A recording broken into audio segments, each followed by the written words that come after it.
right? So sometimes there's a numbness, but you keep on doing the bare minimum until the feeling comes back. And you do that by, again, reminding yourself of the importance of doing it, even when you don't have the motivation, as well as the fact that, look, at some point the feeling comes back. As human beings, Allah has created us in very, very, subhanAllah, special ways, right? But we have immense potential to recover, to be resilient, and to grow as human beings. Allah has given us that. That sometimes you're in the middle of a test and you think, no way I'm ever going to get past this. I will never survive this test. And you do. Not because of who you are, but because of the one who created you the way that you are. So that would be my long answer to a short question.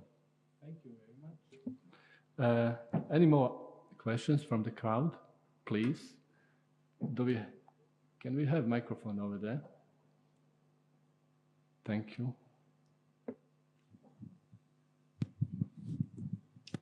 Assalamu alaikum. First, I really want to thank you for the great speech.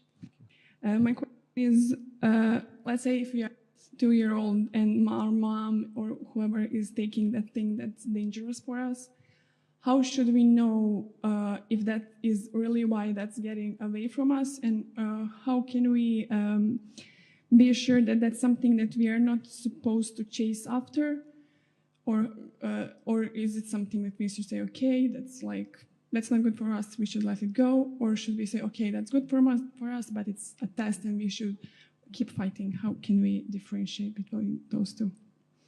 Jazakumullah khair. I'm always very hesitant to answer those questions because the questioner means something, and I'm like, I don't know how specific and how to, but I appreciate the question, so I'll give some principles as to how to address, maybe in some different scenarios. From what I understand, what you're talking about is, at what point do you move on from something worldly, right? And just say that is the qadr of Allah, as opposed to keeping on and pursuing it, right? That's the question, right? For the most part.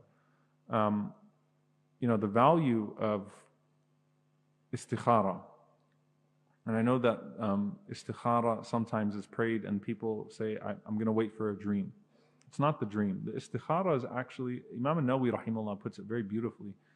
He says that you do istishara of people, which is seeking people's, people that are knowledgeable, people that are wise, people that are well-wishers. You seek their advice, because sometimes when you're in the midst of something, it's very hard for you to maintain rationale. You really want something bad, and so you're getting emotionally attached to something, whether it's an opportunity or whatever it may be, and you're losing your best reason. And so you have people around you that know you enough to tell you that, okay, at this point you really should probably move on. It's probably best for you. I think, people that are knowledgeable or that know you well enough, and you take their nasiha, you take their advice, that's istishara. So Imam al-Nawawi rahimahullah, he says that basically istikhara is building on istishara. You're seeking Allah's counsel. So, oh Allah, if this is good for me, make it happen for me. If it's bad for me, take it away from me. You're now moving it. It's basically a dua where you're asking Allah to facilitate the best direction for you.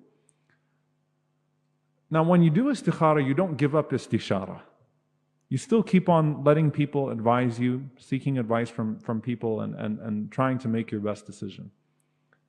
And I think that, there's no perfect answer to this in the midst of it.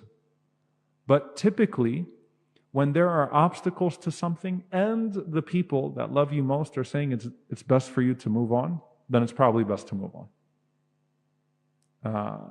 And that's something where,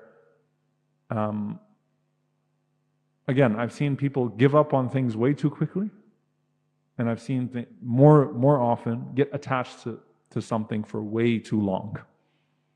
So it's using your best judgment and seeking Allah's help throughout the process.